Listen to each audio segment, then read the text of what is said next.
prinsip voltametri. Di sini ada 3 grafik hubungan antara potensial dan waktu, ya, potensial dan waktu, arus dan waktu, kemudian delta I dan waktu. Nah, ketika potensial dipindai, ya, ditingkatkan,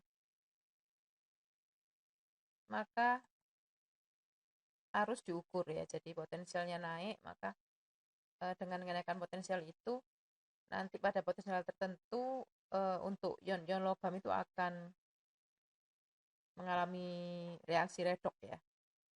Di sini pertama PB mengalami reaksi redoks, kemudian CD. Kemudian kalau ini bentuk voltamogram dengan pengadukan, ya, yang sudah dijelaskan sebelumnya.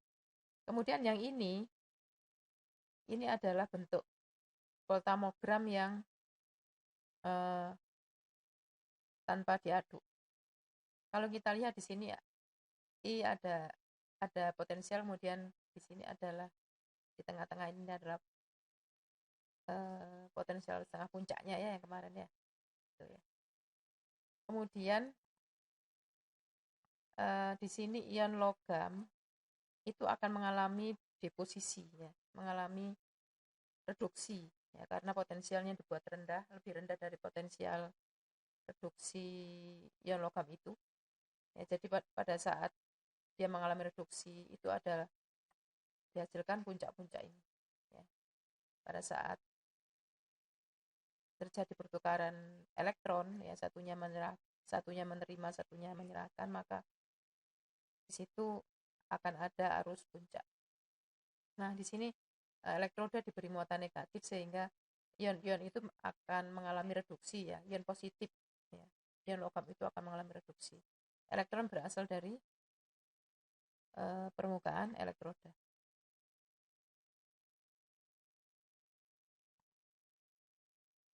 Kemudian seperti yang sudah dijelaskan sebelumnya, di sini ada 3 sistem elektroda, yaitu elektroda kerja, elektroda reference, dan auxiliary electrode.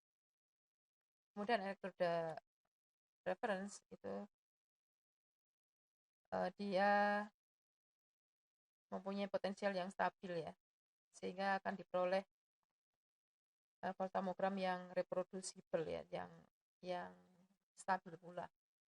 Nah, di sini digunakan, misalnya contohnya digunakan AgCl dengan menggunakan internal solution KCl 3 mol per liter.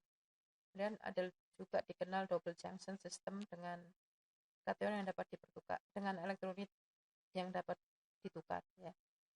Jika elektrolit dalam bejana pengukur tidak sesuai atau incompatible dengan elektrolit dalam reference elektrod, bejana elektrolit dapat diisi dengan larutan yang kompatibel dengan kedua larutan. Misalnya kalau kita mau analisis PB gitu, ya, atau ion lain yang bisa mengendap dengan Cl, maka di situ nanti akan KCl-nya bisa diganti dengan misalnya KNO3 gitu, ya. Atau nanti ditambah lagi dengan apa, ya, yang dari luar itu ditempeli lagi gitu dengan larutan KNO3 gitu, ya. Jadi nanti ada tambahan di permukaan elektroda itu. Kemudian auxiliary electrode, arus mengalir antara elektroda kerja dan elektroda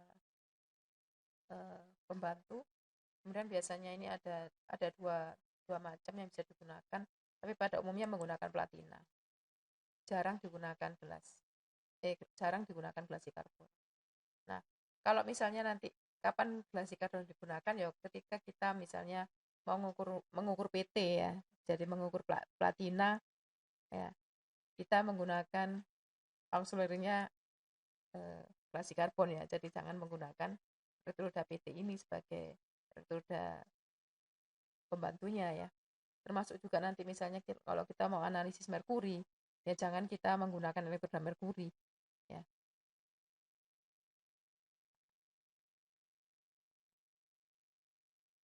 Ini contoh working electrode kalau menggunakan merkuri.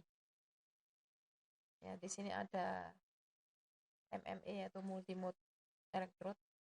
Kemudian di sini ada RDE, rotating disk electrode. Nah, di sini ada static mercury drop electrode, ada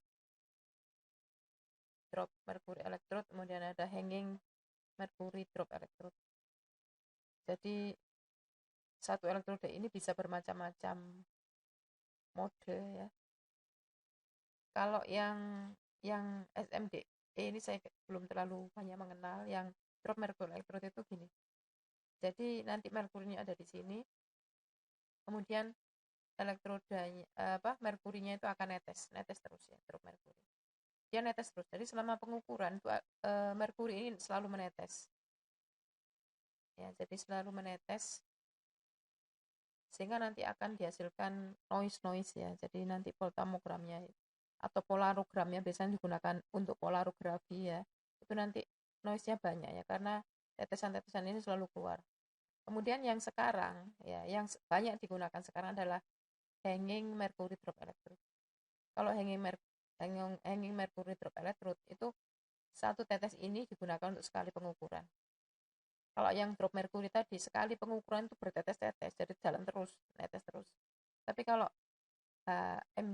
HMDE ini, hanging mercury drop electrode itu selama mengukur satu titik gitu ya, itu dibutuhkan satu tetes elektroda ini. Ya. Kemudian kalau misalnya nanti mengukur sampel berikutnya, itu nanti akan ada tetesan yang baru ya. Jadi yang sudah digunakan tuh dikeluarkan, dijatuhkan, kemudian timbul tetesan yang baru yang menggantung. Nah, itu nanti dipakai untuk mengukur. Kemudian kalau sudah selesai netes lagi begitu. Jadi satu kali pengukuran tuh ya satu gitu. Tapi kalau drop merkuri tadi untuk satu pengukuran tuh bertetes-tetes ya, jadi banyak, dibutuhkan banyak sekali merkuri ya. Jadi maka itu sekarang itu ada sudah banyak dikembangkan elektroda modifikasi ya. Jadi tidak menggunakan merkuri lagi ya. Jarang sekali sudah menggunakan merkuri ya. Jadi lebih banyak menggunakan modifikasi elektroda. Kemudian rotating disk electrode itu bentuknya seperti ini. Jadi seperti batang ya. Kemudian pada tengahnya ini, pada ujung ini itu adalah misalnya glasi karbon ya, warnanya hitam, kemudian AU emas ya, warnanya kuning, kemudian misalnya Ag itu perak, warnanya misalnya putih ya, platina juga begitu. Jadi ini ultratris ya. Jadi yang ada itu biasanya ini GC, AU dan PT.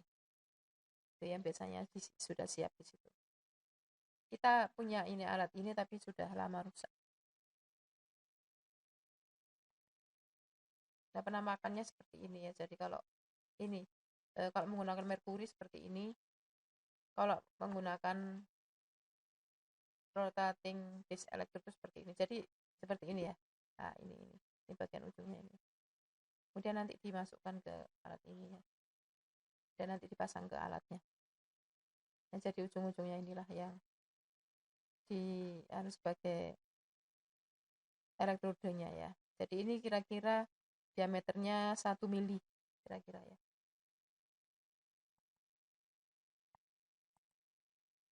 Nah, seperti gambarannya ya. Merkurinya itu ada di sini. Merkurinya ada di sini, kemudian nanti dia netes ke sana.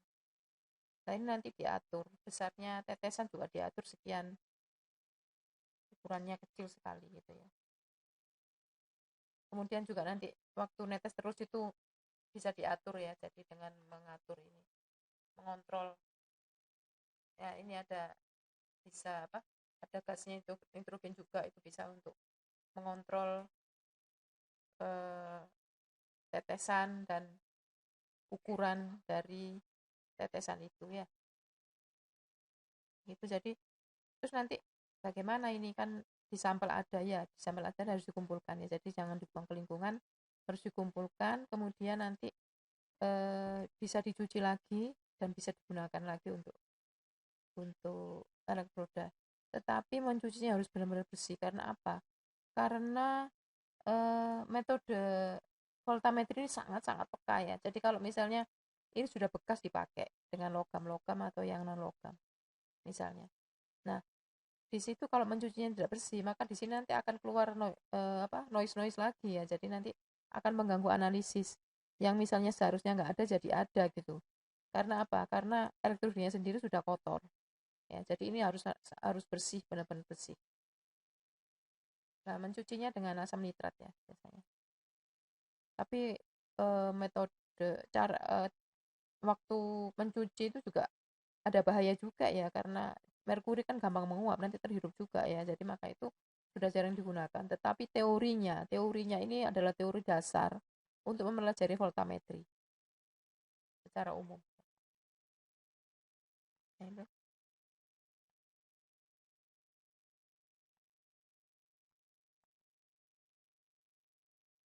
ini untuk aplikasinya, misalnya kalau untuk senyawa organik, analisis senyawa organik digunakan drop mercury electrode atau SMDE. Kemudian untuk logam ya yang dengan konsentrasi sangat kecil menggunakan HMDE. Kemudian untuk special application, misalnya kalau kita mau analisis merkuri ya kita menggunakan elektroda emas gitu ya. Untuk AS juga emas. Kemudian ini ultratrace ya, ultratrace graphite electrode itu menggunakan film merkuri. Jadi misalnya kita mau analisis CD, PBCU mungkin juga yang lain. Itu nanti dengan kita menggunakan graphite electrode ya atau kita menggunakan elektroda gelas, itu nanti di dalam sampel kita bisa menambahkan merkuri ya, Hg2+ ya, sehingga nanti saat deposisi itu Hg-nya juga mengalami reduksi, kemudian ion-ion lain ini juga mengalami reduksi. Hg ini akan melapisi gelasi karbon pada lapisan pertama, kemudian CD dan PB dan CU ini lapis-lapis berikutnya. Ya, jadi bisa menggunakan film merkuri. Terus kemudian ultratis tapi tanpa merkuri bisa digunakan untuk analisis CR, W dan NI ya. Tapi sebetulnya banyak sekali aplikasi yang bisa digunakan untuk menggunakan voltametri. Ini hanya contoh saja. Beberapa aspek yang ini ya, kalau kita mau analisis itu nanti kapan kita menggunakan metode itu jadi tergantung konsentrasinya ya. Kalau misalnya untuk drop mercury electrode itu levelnya ppm ya, jadi besar ini drop mercury electrode. Kenapa kok besar? Karena di drop mercury electrode ini tidak ada stripping ya, jadi dia langsung mengukur.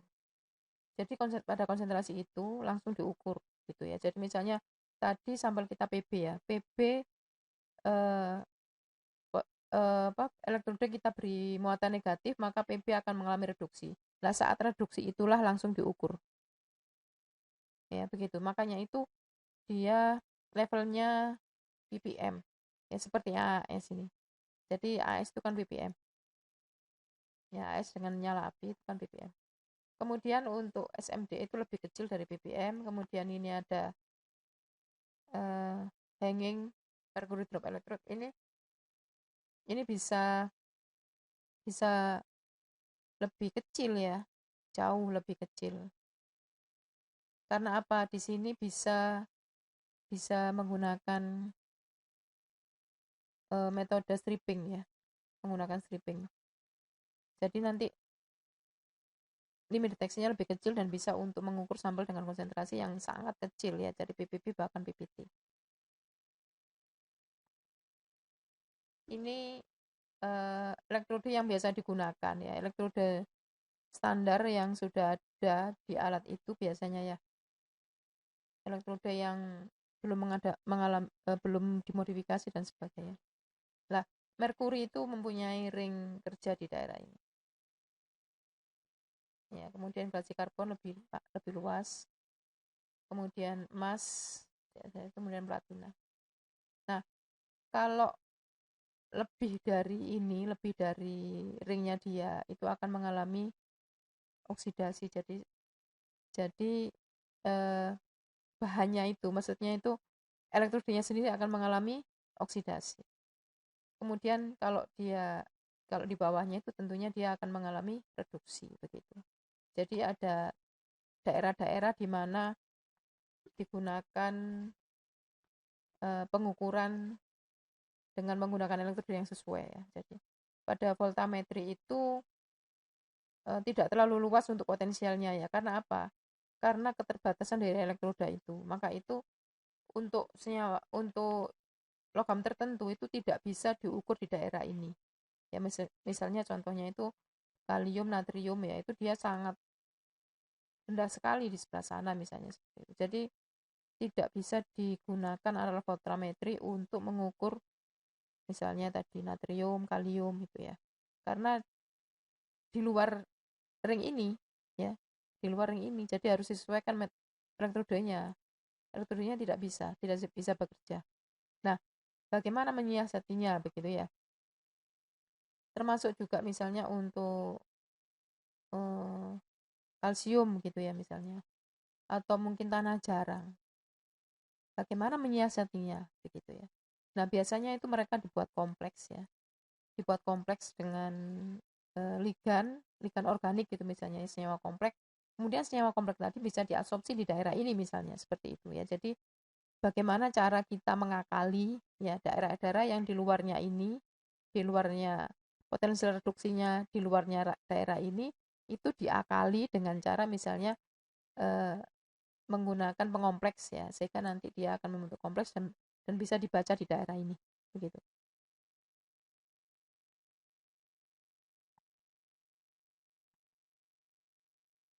Nah, teknik voltametri ada polarografi dan stripping voltametri ya. Polarografi itu digunakan elektroda drop mercury electrode ya. Jadi drop mercury electrode itu pasti polarografi ya. Levelnya ppm ya, karena dia langsung mengukurnya itu langsung, tidak ada apa deposisi kemudian di stripping, tidak ada seperti itu ya. Kemudian ada lagi stripping voltametri ya, jadi ada polarografi dan voltametri.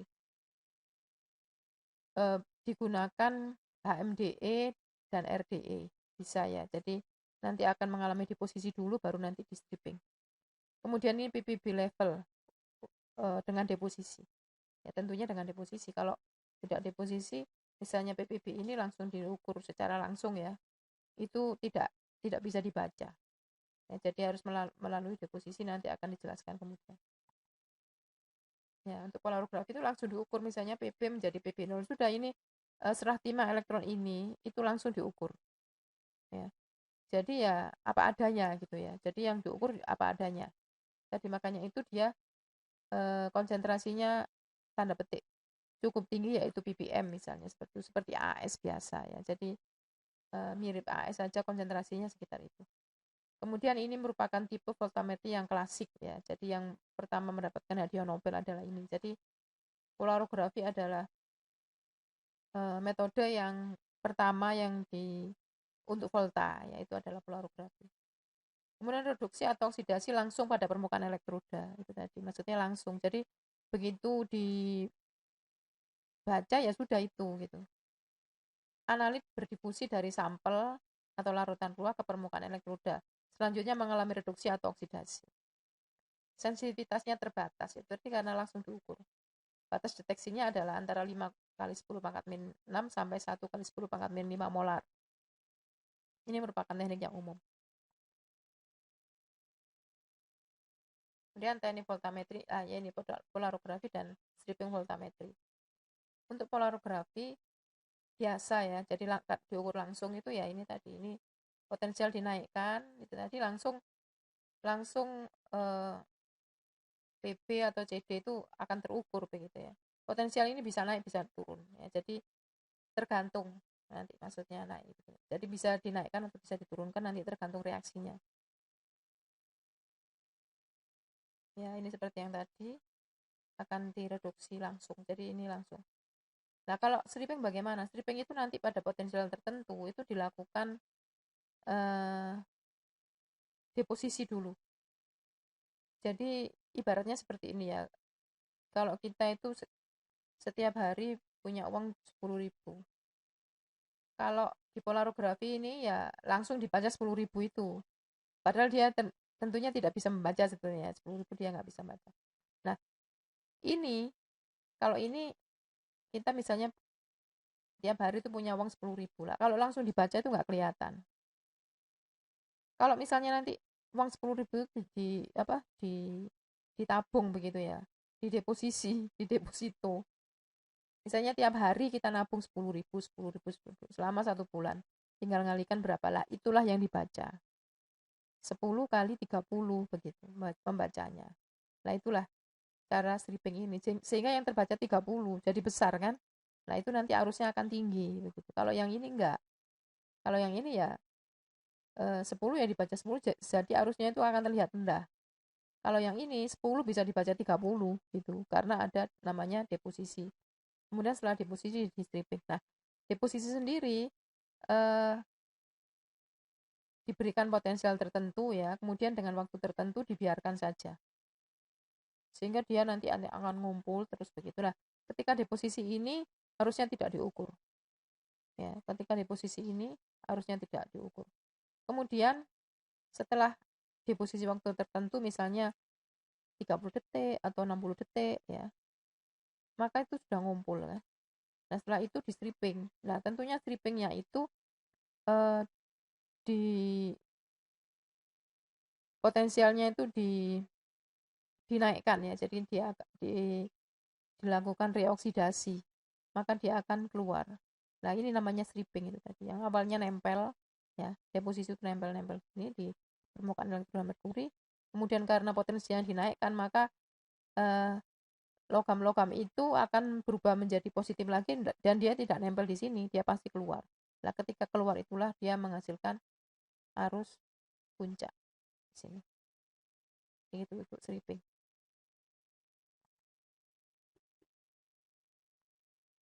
Ini stripping deposisi analit pada permukaan elektroda. Potensialnya dibuat tetap ya, yang ditetapkan. Jadi nanti biasanya pada minus 1000 ya, biasanya pada minus 1000 sehingga nanti diharapkan ion-ion logam itu akan tereduksi ya, banyak yang bisa tereduksi, kemudian dia akan nempel di permukaan elektroda. Nah, saat itu pada saat deposisi itu larutannya diaduk ya. Pada saat deposisi larutan diaduk. Nah, kenapa diaduk? Ya. Sekarang kenapa diaduk? Coba ya. Kemudian contoh untuk CDPB, ion-ion CDPB ya, direduksi menjadi metalnya, jadi dari logamnya. Ya. Kemudian setelah direduksi itu ada namanya massa intermediate yaitu. Dan sini pengadukannya dihentikan ya. Kalau alat yang digunakan ini kebetulan semua otomatis. Tapi kita punya volta yang lain itu yang semi otomatis. Jadi nanti pengadukannya kita hentikan secara manual ya. Nah, di sini ada intermediate itu tujuannya apa? Karena apa? Karena waktu deposisi itu kan larutan diaduk.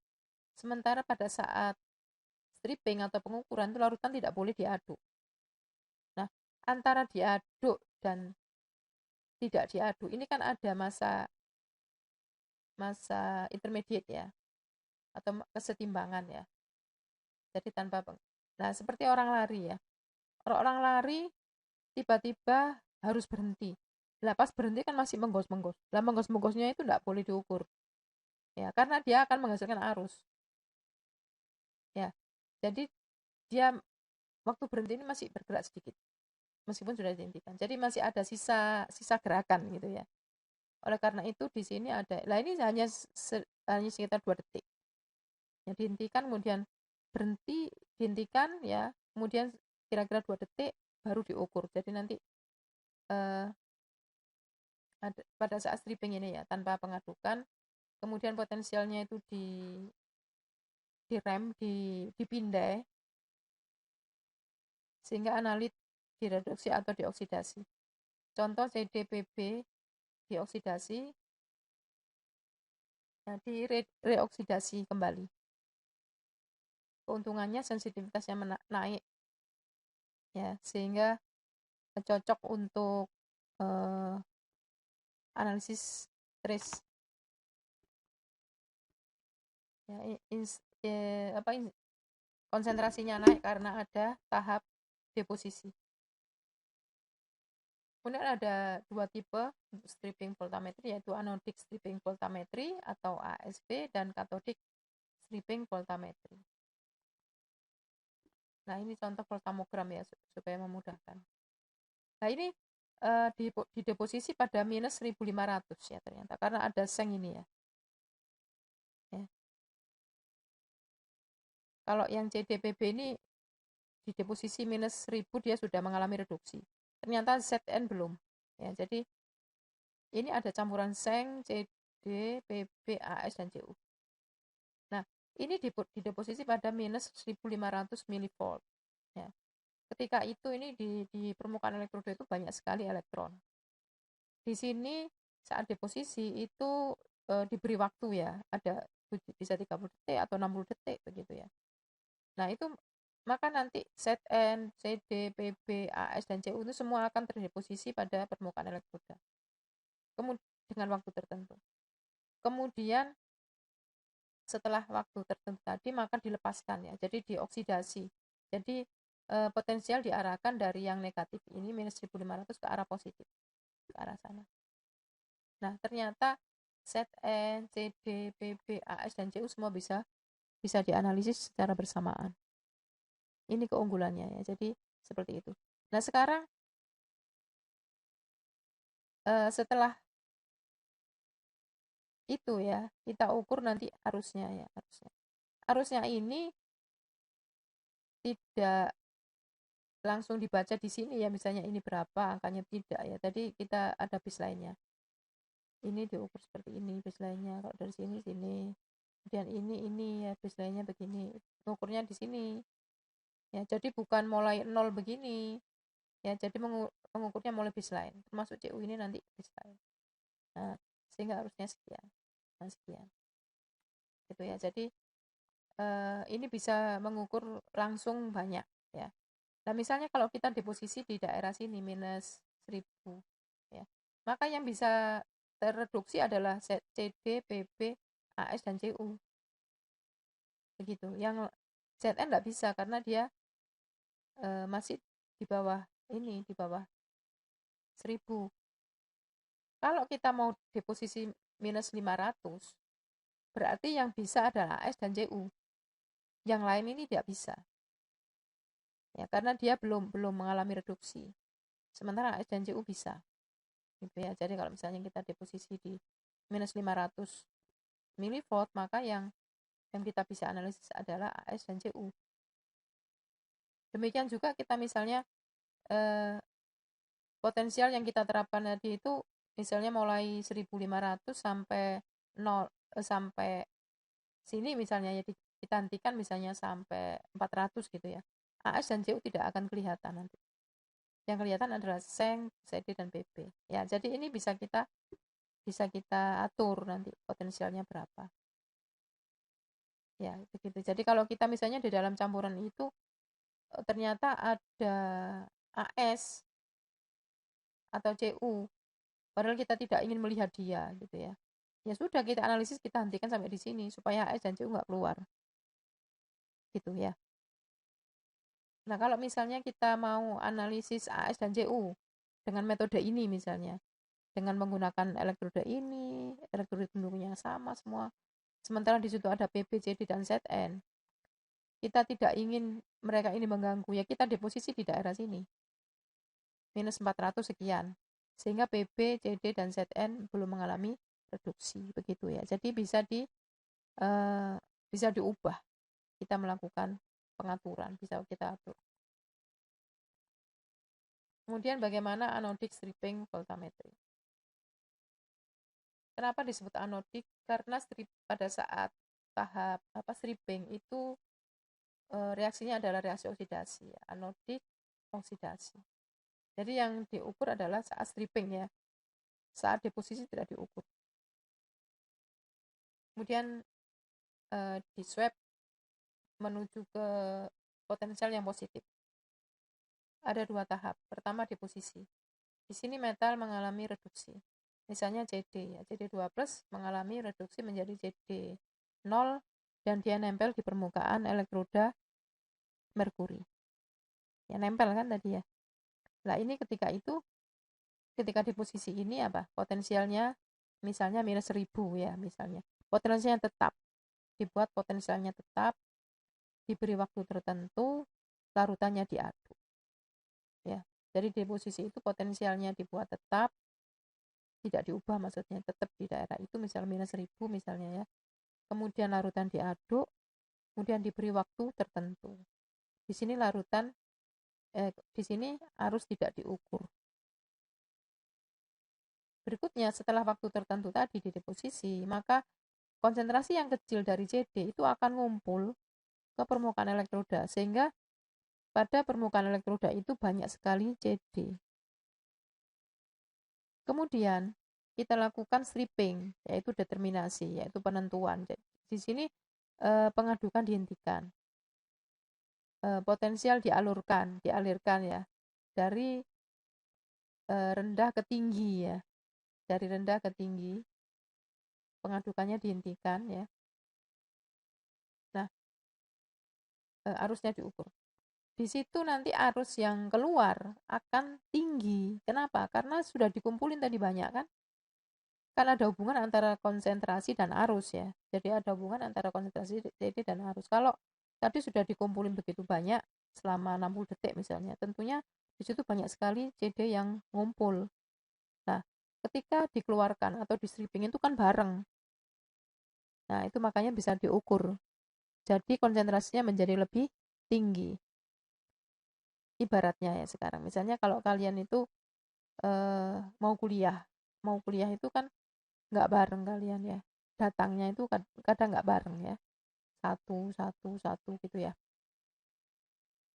Kemudian ketika kalian keluar, itu langsung brul banyak. Nah, itu.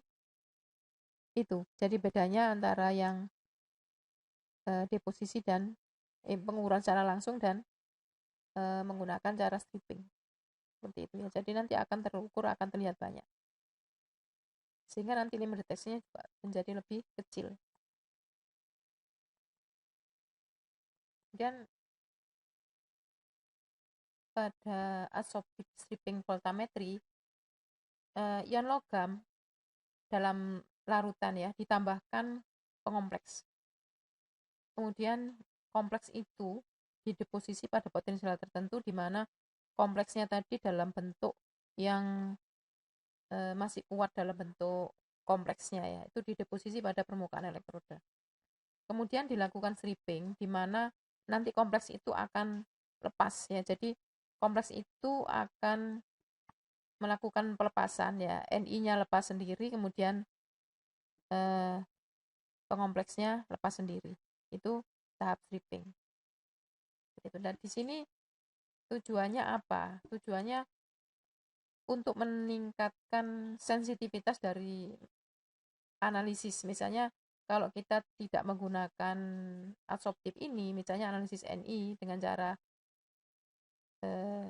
anodic stripping voltammetry seperti yang sudah dijelaskan tadi, maka intensitasnya, maksudnya itu arusnya itu tidak setinggi kalau dia dibentuk kompleks. Kalau dibentuk kompleks ini maka dia lebih sensitif ya karena DMG ini ya itu juga bisa terabsorpsi pada permukaan elektroda merkuri ya dengan arus yang lebih tinggi gitu ya. Jadi caranya sama dengan sudah dijelaskan tadi untuk anodik ya. Jadi nanti dengan waktu tertentu, potensial tertentu, larutannya diaduk dan sebagainya itu terus sama. Kemudian ketika dilakukan stripping ya itu kan nanti pengadukan dihentikan, kemudian potensialnya dipindai ke arah reduksi ini ya, ke arah reduksi. Berarti nanti kalau ketika reduksi maka kompleks ini akan lepas. Ya. kompleks ini akan lepas sehingga nanti kedua ion ini akan dilepas ke dalam larutan kembali. Jadi tidak dalam bentuk kompleks lagi, sudah dalam bentuk ion masing-masing. Kita akan lanjutkan pada video berikutnya.